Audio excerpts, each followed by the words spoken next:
thank you so much for coming today. It's lovely to hear and see so many different people. Today is part of our Ministry with Older People webinar series, and we're going to be looking at mental health in older people today, because it's often overlooked. And so we've asked 3 different speakers to come to us today. One is Sue Wishart, who is the Yorkshire West District Safeguarding Officer. Welcome, Sue. And we have Tim Jansen, who is from Comantis Mental Health, and he will be talking about some of the signs of depression and mental health issues in older people. And we have Pauline Comantis, who is the CEO of Sheffield Carers. Thank you for coming, all of you. And I would just like to mention that while we have Sheffield Carers with us, of course, that is Sheffield based, I believe there are other branches in the country, so it's not just Sheffield, but because we're in the Sheffield district, well, I am, so this is why we're having Sheffield Carers, but Pauline will be able to tell you more about that. So I'm going to first of all open in prayer, and then we will go into breakout rooms, which is just an opportunity for us to have a chat together, to get used to talking to one another, and just to warm up a little bit, and I'll tell you about that in a moment. But first, we will just open in prayer. So let us pray together. Lord, when everything fills those we love with apprehension, when even the smallest commitment has become a huge ordeal, when they cannot see any hope or purpose, help them to go on praying, even when faith seems gone and no one answers. Give them the strength to face one day at a time, and to know that somehow you will carry them through. Help those we love not to become so inward-looking they cannot respond to the outheld hand. And help them to see the hand that can pull them free, and the God who offers it. Let them hear the words, "This too shall pass," and let them drink from the cup of courage that Jesus offers. Amen. So our first breakout, you have 10 minutes to have a good blather together. I'd like you to think of 3 good things, just 3 good things that happened to you since Saturday morning. So any 3 good things between Saturday morning and lunchtime today, 3 good things that happened to you. No pressure, but hopefully you can think of something. So Catherine's going to put us in breakouts now. Thank you. Okay, thank you everyone for taking part. I hope that was a nice, jollisome start to our day, and that you had a chance to chat and just learn a little bit about one another even. So I'm going to move into our first speaker, Sue Wishart, who will be I'll be showing a video for her first of all, and then Sue will speak about her experience after the video. So just bear with me while I share my screen. Sue, do you want the video first or after? I'll just have it in 1 minute, can I? 1 minute. By all means. Okay. I just want to say it's lovely to be here, and at the moment I am in Scotland, where my husband's family are from. And just to amuse you for the afternoon, the village is called Dull, and it's somewhere in the States called Boring, and every year they have a dull and boring day. Great. I chose this video because I think it's quite succinct in talking about depression in elderly people. There's just 2 things I'd just like to mention before we kick off. It doesn't mention one of the things, which is self-harm in older people. We don't think that ever happens, self-harm and self-poisoning, but it does.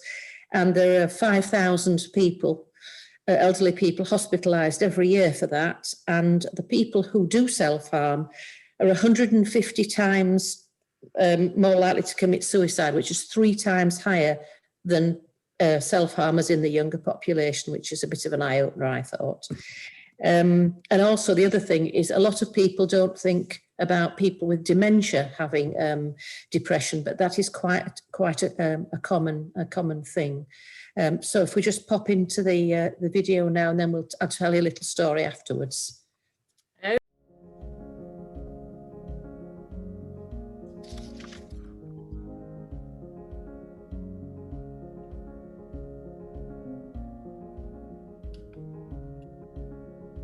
Right now, 20% of older people in the community and 40% of those in care homes will have depression. However, many go undiagnosed and many more untreated. But young or old, with the right interventions, you can reduce the risk factors that lead to depression, and it can be treated. After I lost John, cooking for one seemed pointless. The garden got overgrown. I didn't hoover, sometimes didn't wash. I'd be in bed a lot. I couldn't sleep though, I'd just worry. I didn't read. Even the TV and radio was too much at times. Depression can present in many ways, not just feeling low. This means older people may not realise they are depressed. They may experience loss of interest in life, tiredness, low appetite, constipation, pain or poor sleep. Older people can feel worried, become confused and forgetful. They can lose confidence or feel like a burden. In severe cases, they may think about ending their life. I like to be active, but stopped because of arthritis. I didn't go out. Some days I didn't speak to anyone.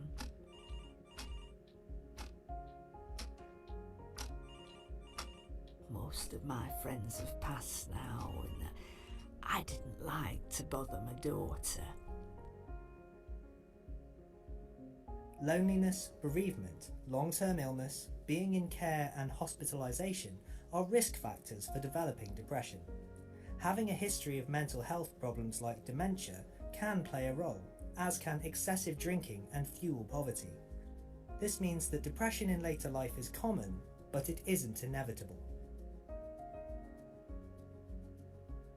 I had a fall and needed a hip operation. I was in hospital after that. My physio said to get out of bed every day, but I didn't. I had a lot of pain.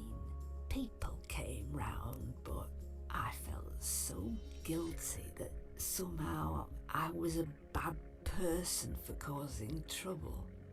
They worried I wouldn't cope at home and would need 24-hour care. Depression can increase the risk of developing other illnesses and can predict the quality of outcomes for hip fracture, strokes, and even heart attacks. It can be hard to spot in older people because the physical symptoms of depression may be put down to other long-term conditions. Older people may also worry about the stigma of having depression, so may not even seek help. I barely recognised Mum when I visited. She seemed so withdrawn. I was really worried about her.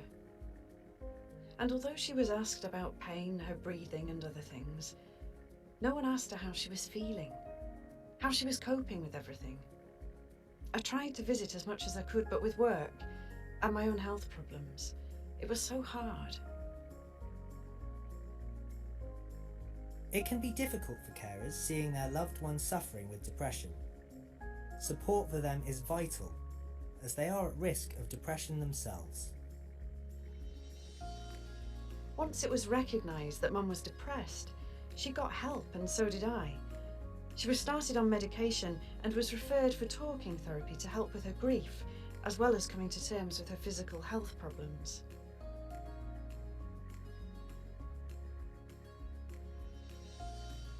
Mum got a social worker too, who arranged support to help her adjust to coming out of hospital. She was put in touch with a lunch club and other community activities, so she's not so isolated. It also meant I didn't worry so much about her being on her own. With the support of the team, Mum went back to her own home. Yes, you're 80, but you still feel young inside. I still get bored or lonely sometimes. The biggest help was having something to look forward to in the week. I met some new people and got out the house more. Gradually, I began to feel like me again. Oh, I can see now that I was depressed. But there are things I can do to try and prevent it happening again. If you were concerned that someone might be suffering depression, asking 2 simple questions can be the first step to a further assessment, diagnosis and treatment. Please, don't ignore depression in older people. Reducing the risk factors can help prevent it. Depression in old age is not inevitable, and it can be treated. So ask the questions, start the conversation, see the person, not their age.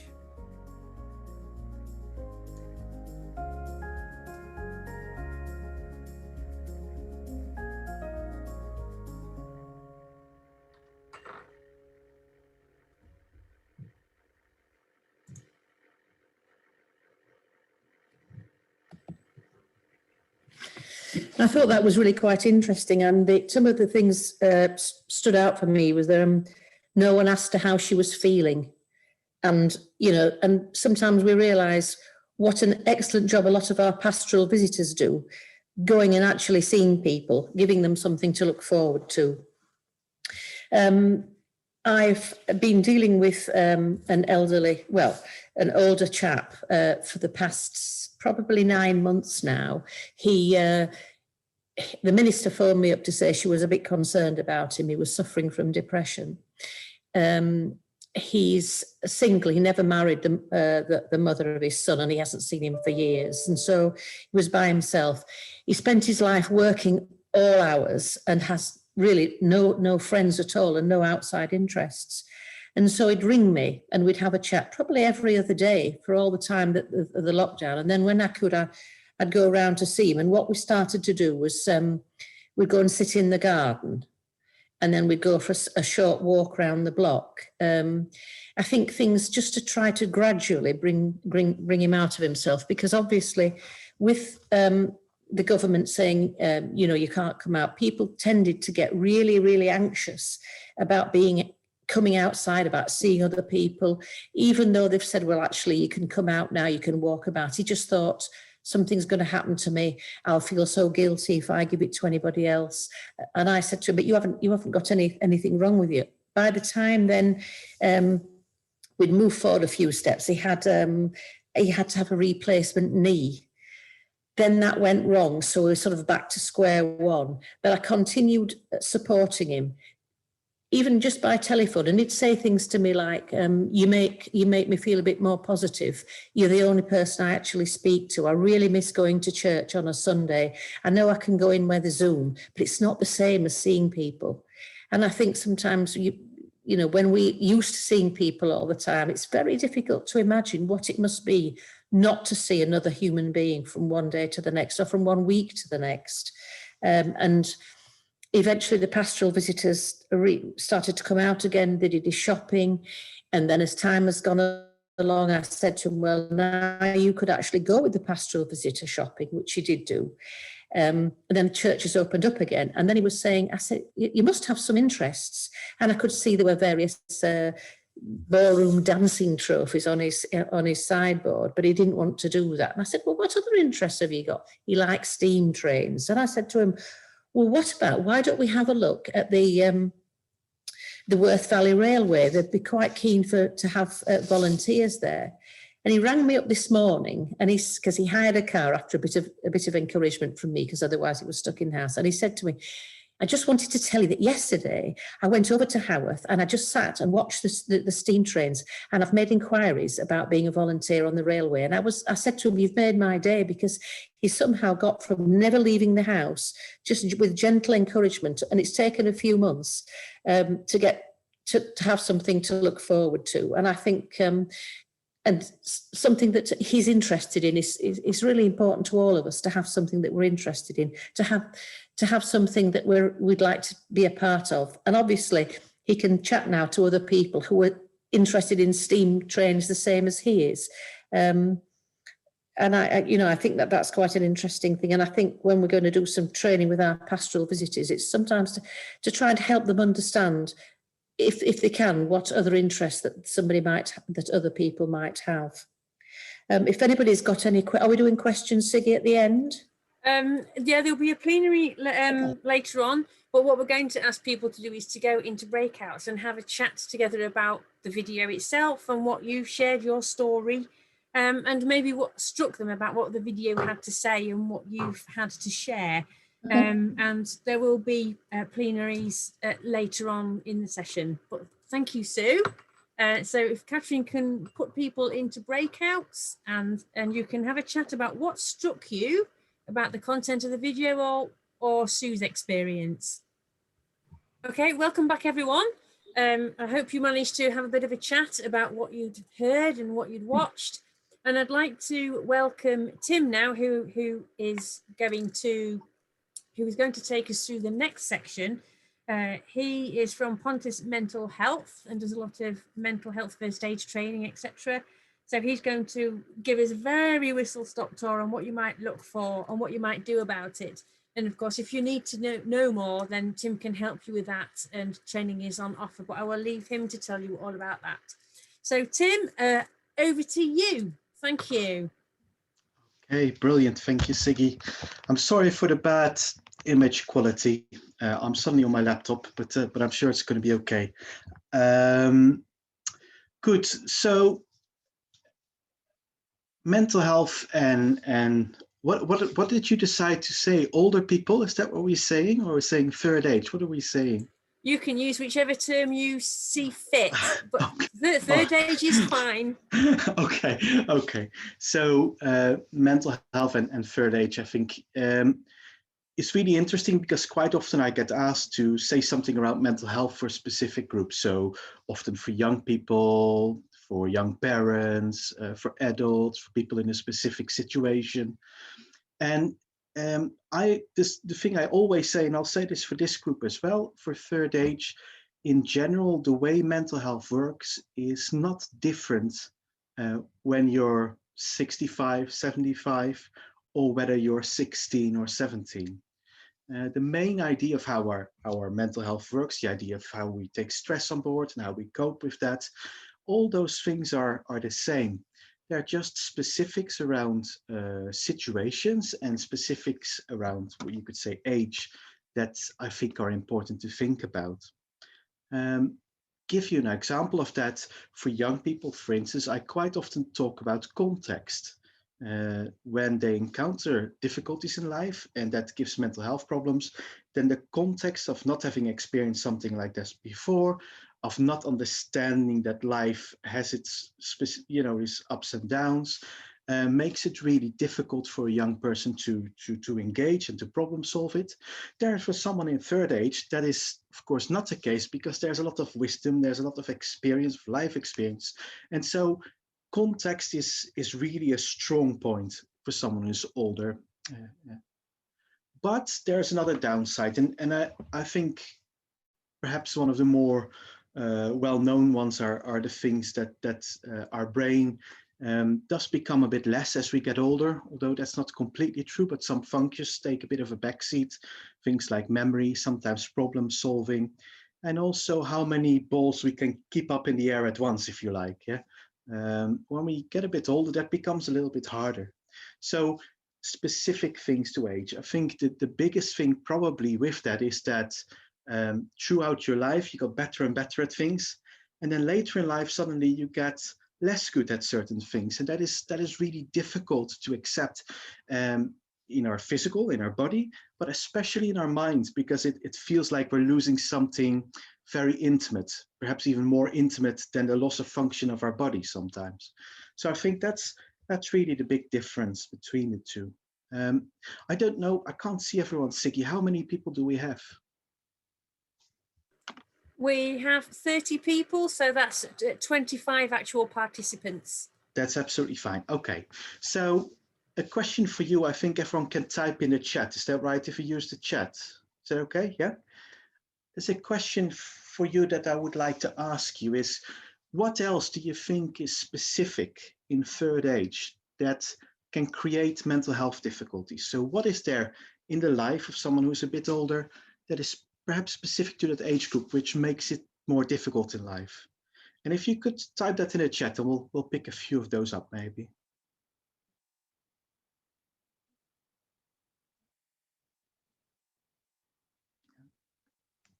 Mm-hmm.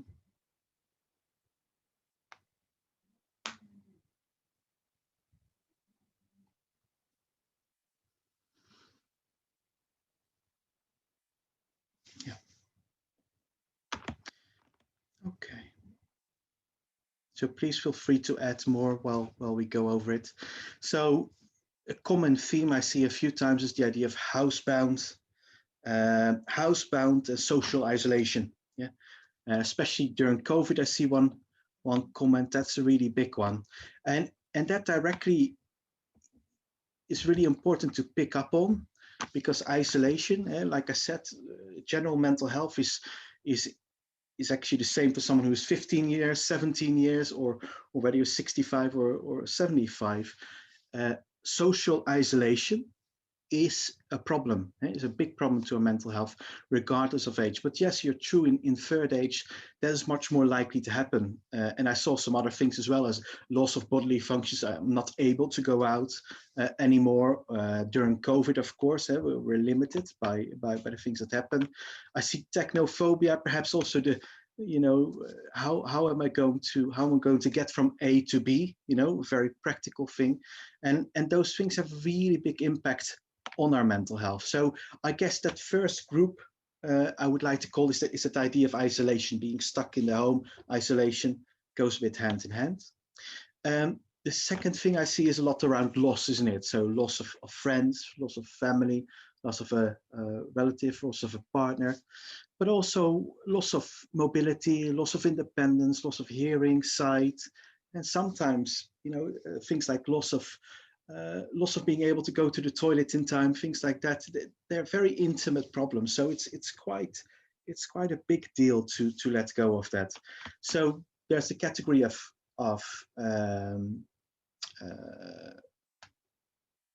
words, sorry. The category of that being isolated, being alone. There's the category of loss. Those are really the two biggest ones. I'm just going over some of the comments because I see some other ones as well. That you're still loved and valued for who you are. Yeah, I think that's really good, especially when things change. Not being able to do the same things. Yeah, I think that really fits in the category of loss. The idea of no reason to live, no quality of life, or specifically thinking of sort of end of life. What does that mean? That's a big category. So there, I see some other things around children moving up, leaving.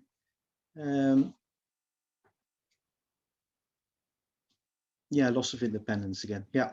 So there are some main categories, and it's really important, I think, to see that, because the solution, the support that we can offer also lies with that. If we think of those categories, yeah, that loneliness, that loss, I think, and that sort of end of life phase, those three things, it's really good to realize that if those are the main three problems that generate mental health difficulties, then that is where our solution is as well.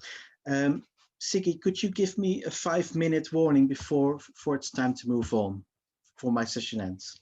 That's great, thank you very much. Okay, so if we know that mental health is not necessarily age relevant, yeah, of how our mental health works, and if we know what is specific about the age group, in this case, older or third age, then like I said, that helps us to sort of see where do we want to go, where do we want to focus in supporting things. So before I say that, I just want to very quickly talk about the brain as the organ. Yeah, the brain, the organ of the brain is where our mind sits, is where our mind lives. And for those of us that know a bit more about the brain, it has all these different circuits, we call them now. Yeah, used to say areas, this area does that, that area does that. It's not completely true. We talk about different circuits that communicate with each other. I just want to talk very briefly about the main basic one, which is called the amygdala. Yeah, it's in the back of our head. It's one of the first things that comes online even before we are born. And its main job is to keep you alive. The other thing it does, unfortunately, is gives us very strong, often negative emotions, or at least in context of negative emotions. That then evolves as we grow up in our childhood years specifically, and as these other brain structures like the hippocampi, the septi nucleus, etc., that inhibit. And what they do is they create a bridge, if you like, a very complicated bridge for your amygdala to the front of your brain, what we call the frontal cortex. That's where our thinking is, that's where our mind is, that's where we make our decisions, where our emotional intelligence lies. Our whole life, that process is very difficult. Yeah? It's one of the hardest things to master as a human being. It's also where the emotional intelligence lives and how we respond to emotional situations. So if we're experiencing mental health difficulties, whichever age we are in, that communication between the amygdala and the frontal cortex is what is vital. What happens in older age, we already said it, we lose certain brain functions in the sense that they get less. But there's one thing, and that's really remarkable, and it's quite a recent discovery, is that actually the brain grows a new structure in the end of life. And that's very special because, after sort of your 30s life year, it becomes less. But something new starts to grow. And that new thing is a direct communication line between the frontal cortex, where your mind is, and the amygdala, where the negative emotion hangs. Why that is, we don't know. But what is really interesting is that we know that it can reduce the amount of anxiety we experience about life. And it also helps us reflect back on past events in a more positive daylight, if you like. The glass is more often half full, which is really important if we realize that we have these three areas of difficulty. Yeah? The social isolation, which is really difficult. The loss of function and the grief that we have in our life, which is really difficult.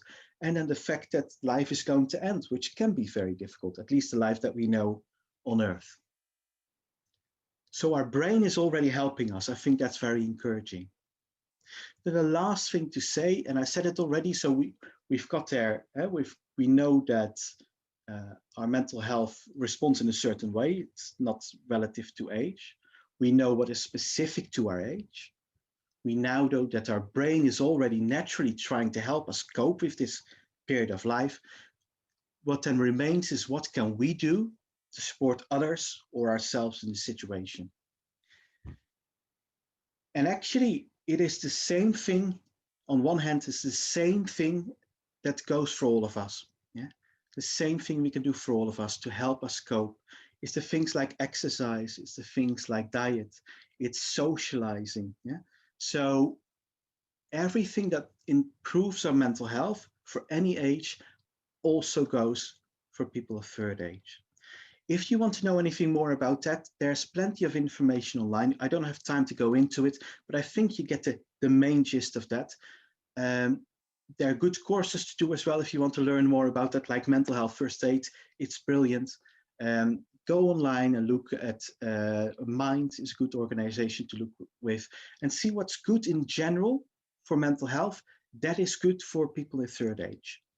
I just want to highlight for the last 2 minutes what is really specifically better for older age than any age, and that is movement, physical movement and exercise. Now, I'm not talking about walking a lot, I'm not talking about running or exercising or swimming, although all these things are good. Yeah?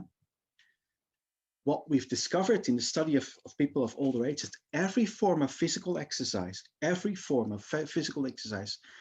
helps to keep our brain functioning as good as it can. And remember, our brain needs to deal with all these mental health difficulties that we come across.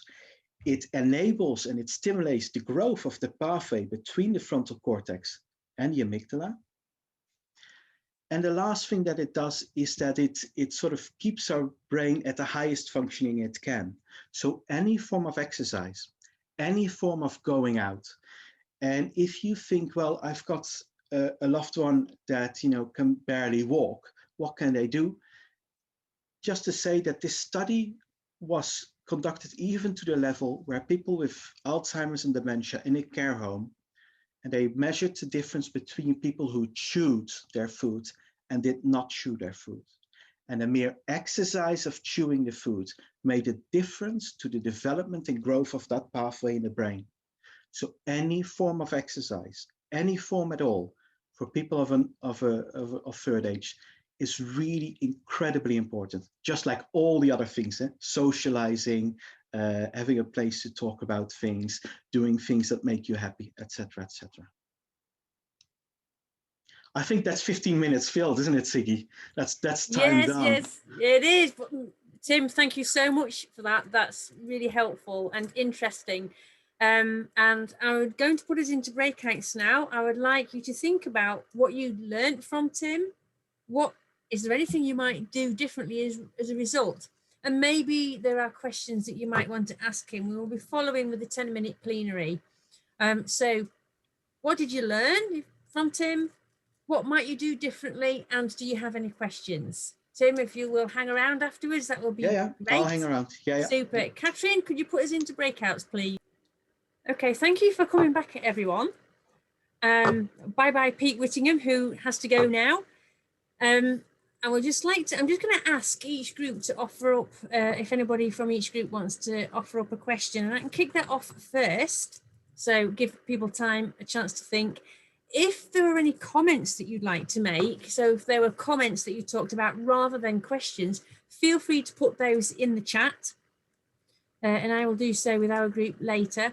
So one question that came out of ours, Tim, was around the exercise, and one of our group was saying how interesting it was that something so tiny, like even chewing, would be classed as an exercise. But then she said, well, what about mental exercise? Would that lead to the same kind of effect? The problems that we've noticed is as people get older, they get out of the habit of making decisions for themselves. So what would you like for breakfast? Toast. Well, what would you like on it? Well, I don't know, you choose. And trying to get people to make that choice themselves. Would it have the same effect as physical exercise? I don't know, because I am not a neuroscientist, so I don't know. Although it is an incredible hobby, and I listen to a lot of lectures and read a lot about it. What I do know is what is scientifically proven is that if we through our lives take a self-challenging attitude, which would include questions like, what shall I eat today, rather than someone make something for me and I'll eat it, that what we do know of that keeps the brain fitter for a longer period of time. Whether it restores something in older age, I do not know, but what I do know is that it slows down loss. So in that sense, yes, there is definitely benefit to it. And but there's another element in that. I think we all know that the more active we are in our brain, the more engaged we are with a situation, the more likely we want to, and it sounds really grim, but we want to live. And as long as we're challenged, inspired to live and to think, we stay in connection with that wanting to live. There's when that all gets taken away by circumstances, situation, and sometimes also bad care, I know, because I've worked in healthcare for a long time, then yeah, that is indeed unfortunate. So yes, we know it's helpful. Whether that's in the same way, I don't know exactly, but it's definitely a good thing to do, yeah. Okay, thanks, Tim. Did any questions come out from group 2? If you can remember which group you were in, or are there just any questions out there? Use your hand raised facility if you can. You will find that either in participants or reactions, depending on your Zoom version?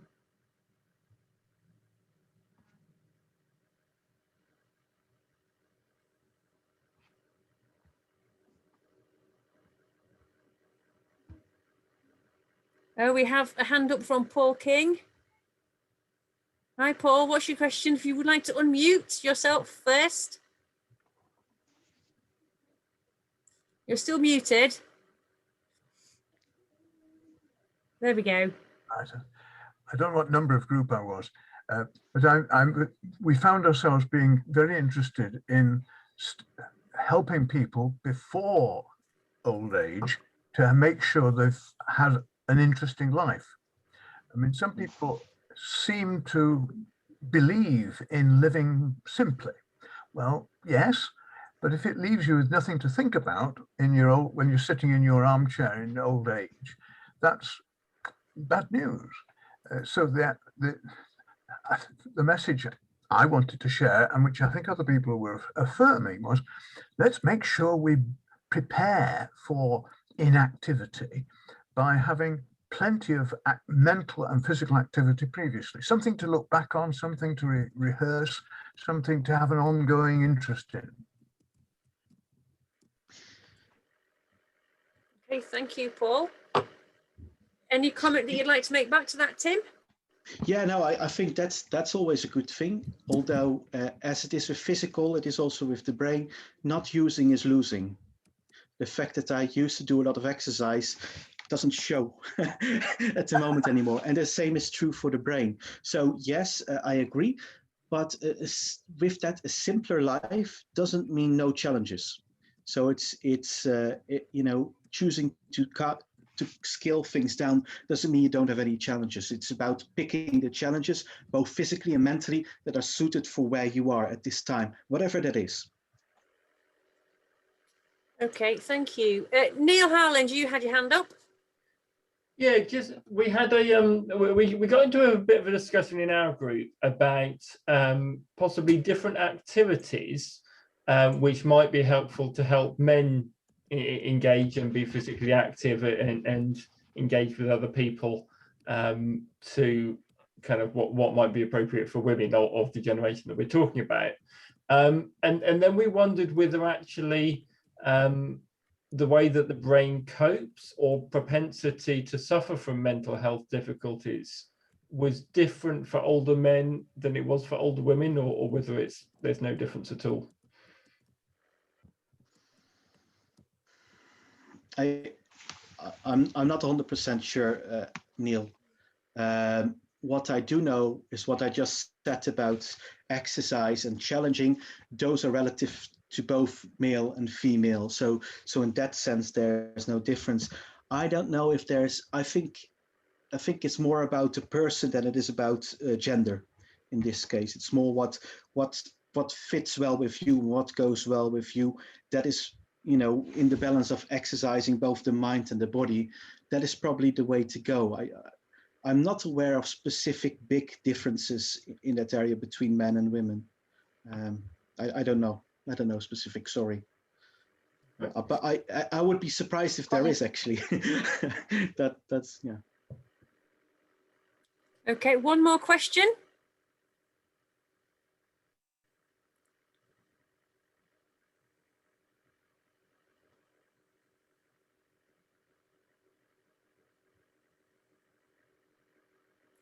Okay, thank you, Tim. Thank you very much for your input. It's really interesting, and there are some good good comments. So yeah, I think Caroline may have just had a question there, I think. Oh, right, okay.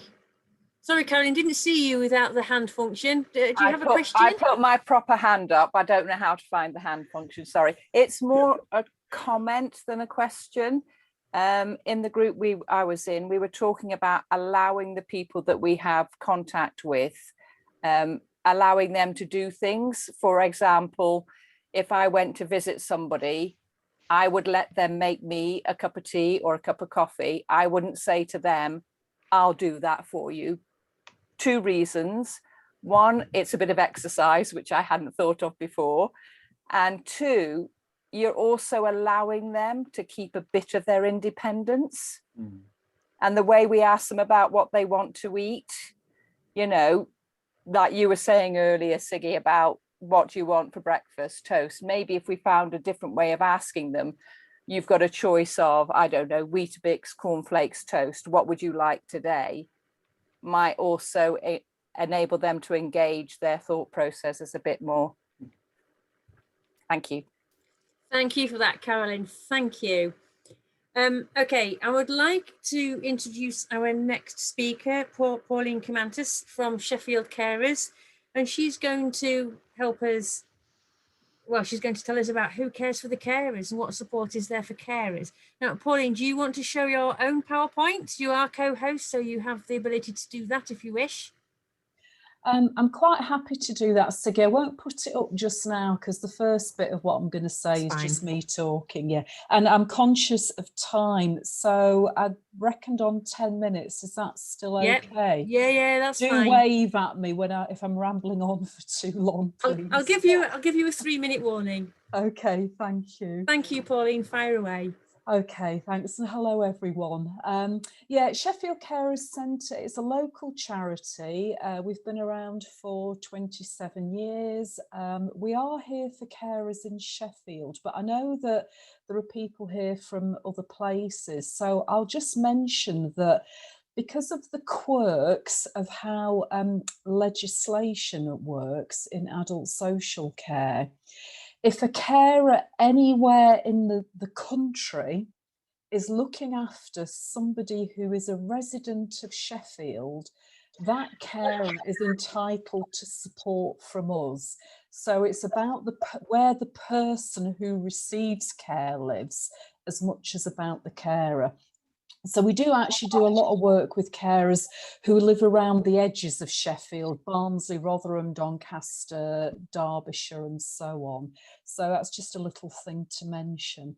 What I'm going to say, a lot of what I'm going to say is actually applicable wherever people live anyway, because you know what happens in Sheffield for carers happens everywhere. The local context is different, but people's lives have very similar themes and issues going on. The first thing, just to clarify, and I'm sure that you're all aware of this, but there is a lot of confusion using the word carer.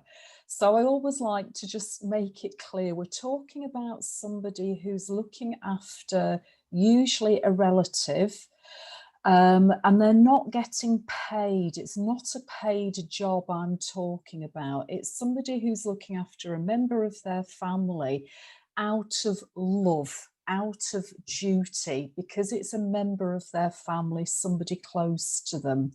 Sometimes it's a friend, sometimes it might be a neighbour even, but usually it is a relative.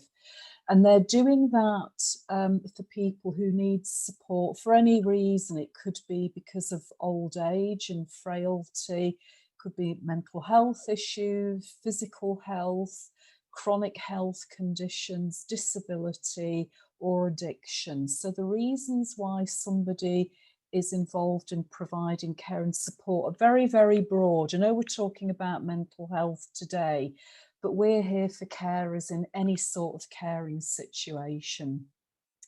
It doesn't matter how many hours of care or support you provide.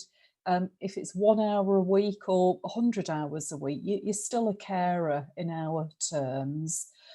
And it doesn't matter whether you're providing practical support or emotional, psychological support. Any of those things, again, mean that you are providing care, and we call you a carer.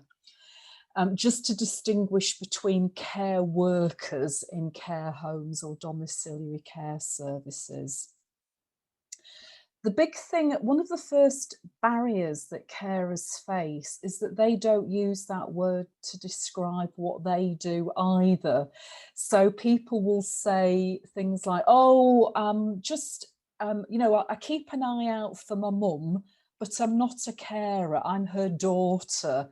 Or, yes, my husband's got depression, my husband's got mental health problems, and yes, I do a lot for him, and I'm always keeping an eye out for him, but I'm not his carer, I'm his wife. So people will always talk about the relationship, but they don't often like to use the word carer. It's not a useful identity for a lot of people, and that's absolutely fine. We're not trying to force people to use that word, but the reason that we use it in a professional sense is because it means that if somebody is a carer, they will have, quite likely, they will have support needs of their own. And if they don't think about that, then they won't even think about looking for support. So the reason we think it's important to talk about carer identification, to use a bit of our jargon really, is because if people aren't looking out for carers, then they're not getting access to some of the support that is available for them. So why is that important? Well, being a carer, particularly if you're doing it over a number of years, particularly if you're doing it very intensively, meaning a lot of hours a week, or in a situation that can be quite demanding of you, being a carer can actually have, it can impact any area of somebody's life to varying degrees. So it can have a major impact on a carer's physical health, their own mental health, their own resilience to be able to carry on providing care for as long as they want to and are able to. It can impact on their financial situation, particularly if they have to give up work to provide care, or whether they can only work part-time because of their caring responsibilities. It can mean that people become very isolated. We heard about isolation in the video at the beginning. Being a carer is also a very high risk factor for becoming isolated. If you've got a lot of caring responsibilities, your life can shrink as well. If your life starts to revolve around becoming a carer, it can mean that you're not seeing your friends as much, if you've given up work, if your network shrink, if you can't keep up with your own hobbies and interests. So it is also a risk factor for mental health issues as well. And of course, a lot of carers of older people with mental health issues are not exactly young themselves. So typically it's either the spouse, who will usually be elderly, of course, or often it's the son or daughter, typically mid-40s to mid-60s. That's the peak age for being a carer in this country. And quite often people at that age, you know, they might still have children that are in their lives, that they're they won't be young children, but they've still got family responsibilities at the younger end and the older end. There's a term, sandwich carer, that you might hear that can describe that feeling of being in the middle of generations that are still looking to you for support. So that's just a little bit to say about why is it really important to recognise that carers are out there, that what they do is usually invisible to most people. It's certainly unrecognised a lot of the time, and it isn't valued anything alike as much as it should be. Carers are amongst the most taken for granted people around. But they're actually propping up, they're keeping families going, they're keeping communities going, they're keeping the country. I often say carers are keeping the country going, actually, and they're saving the NHS and care services phenomenal amounts of money. So what we do is we make sure that the carers are cared for and supported as much as possible. 3 minutes. So I'm not actually going to bring up the PowerPoint because I don't need to do that, and it can be circulated afterwards. What I've got on the PowerPoint is just a few bullet points that give an idea of the sort of support that we provide at Sheffield Carers Centre. It's different in every area. So if you do live in a different area, what we do won't be exactly what goes on in your area, but it's broadly very similar. So we provide a listening ear for people. We provide information and advice. Very, very important, particularly when you're needing to deal with the adult social care and health systems, which can be very overwhelming and difficult to understand.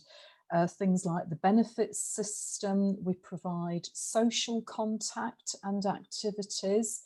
I'm just going to mention carers' assessments. Carers have a legal right to an assessment of their own support needs. If there's one thing maybe to take away from this, it's just remembering carers' assessments, legal right, not known about anything like as much as it should be. But that's a way of thinking of for the carer, never mind the person they're looking after, just for a few moments, put the other person aside and think about what do you need for yourself in order to carry on caring and to have a life of your own outside of being a carer as well. So we carry out the carers assessments in the city of Sheffield, and then it's about working with people to talk about. We talk about a support plan. It's not necessarily a written down plan, but it's helping people work out what you need as a carer to keep you going as long as possible. Thinking about things like having a break. You must take breaks, even if it's 10 minutes a day. Maybe that's what your life is like, that 10 minutes a day is all you can do. Well, what are you going to do with that 10 minutes? So there's a whole range of things that we would explore with people during that assessment process. So I'm probably just about on time now, aren't I, Siggy? So I'll leave it at that.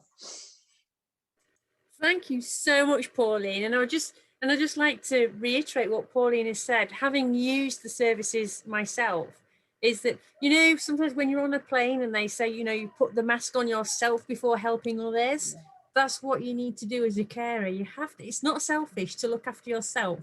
You can't look after someone else if you don't. And that's what one of the things that Sheffield Carers can help you with. Thank you so much, Pauline.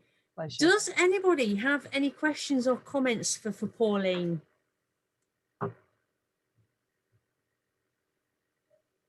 that Joe putting a hand up? Hi, Joe.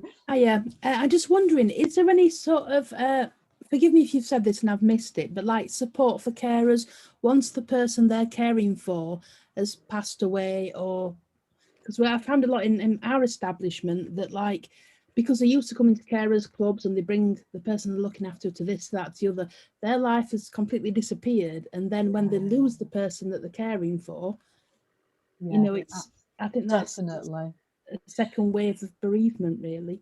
Yes, there's not enough support, I would say, Joe, to be honest. I mean, we provide a little bit of, I would call it general support.